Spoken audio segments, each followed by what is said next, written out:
Welcome to Rich in Blockchain.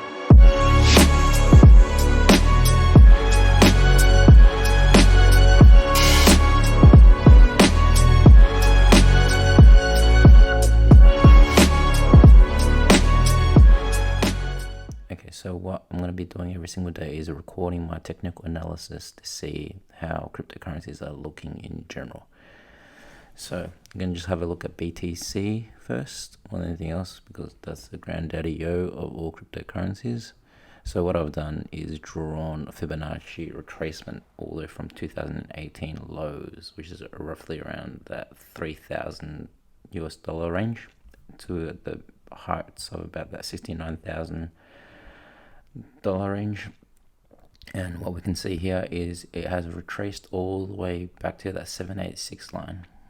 I mean, we're clearly still in a downtrend, but how much lower have we bottomed? Most likely, in my opinion, but it doesn't hurt to actually go even further lower. Reason why I say that is if we were to draw a horizontal line back here from the 2017 highs, we can see that it lines up with this 786 line as well. And this here has also had some time spent for the price action as well. So I'm not saying that we can't dip lower, but in my opinion, we are close to bottoming. The only other concern at the moment is very much seeing this downwards diagonal line anyway, where it's acting as resistance for now until we actually break past. I'm gonna make this darker so we can see as well. So until we break past this point here, I would say that we're still on a downwards trend, but as I said, it looks like here at the moment it's forming a double bottom, which is a possibility as well. I mean, as we look on the weekly, you can see that the RSI is very, very oversold. But looking at these super guppy lines here, it still shows that we're in a downwards trend. And until we actually break past and go back up past this 50 MA monthly, I'm not saying that we're very bullish at the moment. Also looking at this, the MACD also shows that we are severely oversold. It won't surprise me if we have a bit of a bounce, as I said, from this $17,000 range still, which in my opinion may have been the lows, but with so much uncertainty in the world, only time can tell.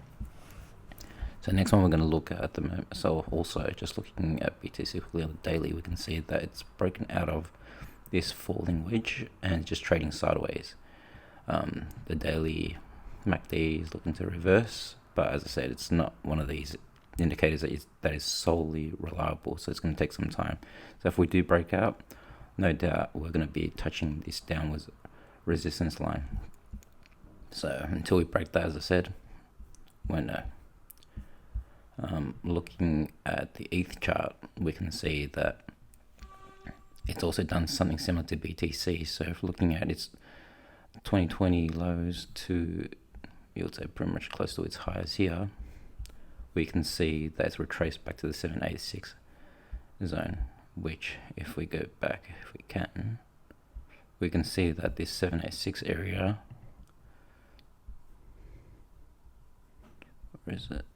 There, is also acting as your previous support now. So back then when we broke past it, as I said, previous resistance becomes support and previous support now becomes resistance. So the next resistance zone, if we were to break past this downward trend, would be at the 1800 kind of mark. So until we break, as same as BTC, until we break this downward trend with this blue line acting as support, I wouldn't be overly bullish yet. But with the ETH merge coming up, interesting to see what happens. I'm gonna have a look at BNB. BNB, in my opinion, is the more bullish out of BTC ETH at the moment. So out of the three, you can see that BNB pretty much did retrace the same as the other two to the 786 zone. And from there, what it did do is actually break this downwards trend, and is still bouncing within this support line that I've drawn. So hopefully once we can break a bit higher, we can actually have this golden cross happen at the same time too, and we can push the price of BNB up. Gonna have a look at ADA. ADA is one of those really ugly charts. Looking at the moment, I mean, you wouldn't even say that this Fibonacci retracement has anything to really do with it other than acting as your support and resistance lines. As you can see here, the 786, we just blew way below it. So I wouldn't take this too seriously. The only way I would be taking it seriously is just looking at this previous resistance where now it's become kind of support from January 2021 highs. And then from there, of course, seeing that this downwards trend has been broken, now we're just trading sideways. I would honestly probably say that ADA is close to bottoming as well. But like anything else, it's uncertain due to uncertain times at the moment. And even looking at XRP, it's pretty much the same situation as ADA. This Fibonacci retracement doesn't really do any justice at all, but the main thing is the price is currently holding up from its previous highs back in 2017, and now this is acting as support, and you can see there are multiple price actions along the way where now it's actually acting as strong support. But until we break this downwards trend line, I would say that it's still looking bearish.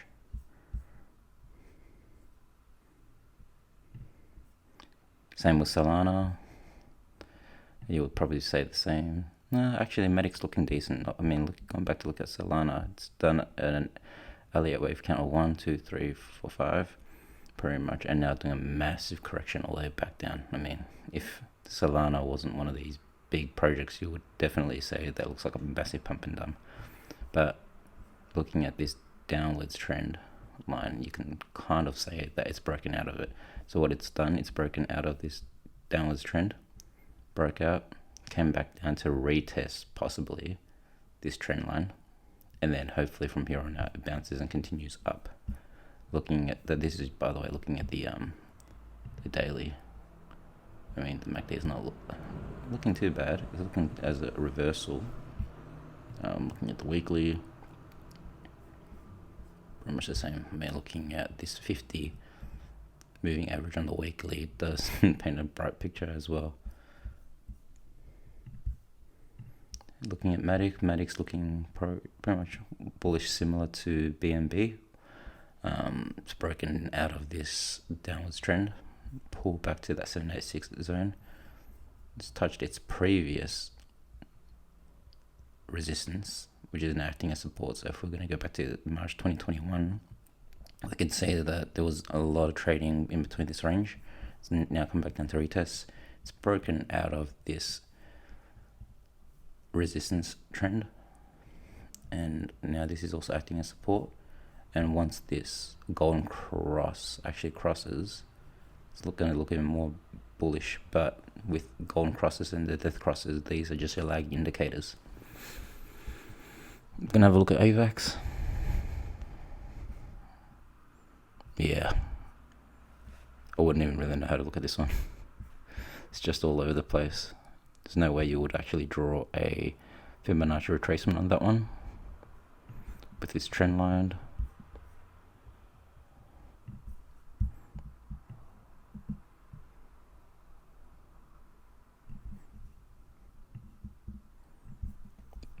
Really wouldn't know what to say, so I'll leave that one for now. I'm gonna close that one, not gonna worry about this one at the moment. Chainlink, pretty much the same thing applies for Chainlink as what has happened to Cardano and also XRP. So it's pretty much not even following any of the Fibonacci retracements. It's broken out of its downtrend and just trading sideways. Its previous resistance zone here now has become support here. So there has been a bit of trading there. What else can we look at? See the weekly.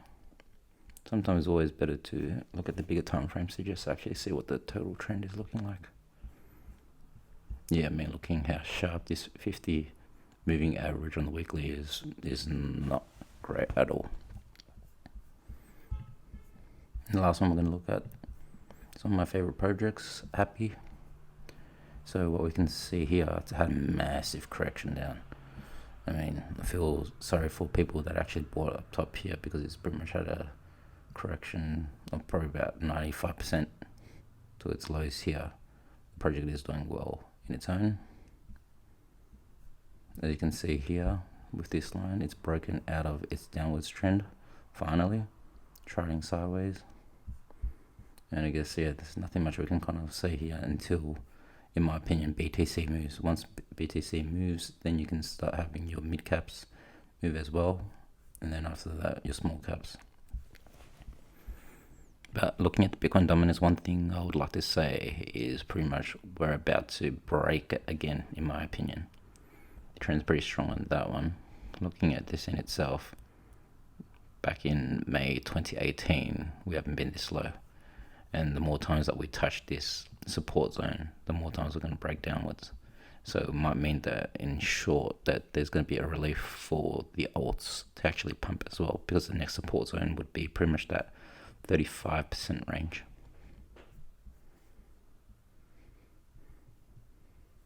And lastly, we're just going to have a look at the US dollar index.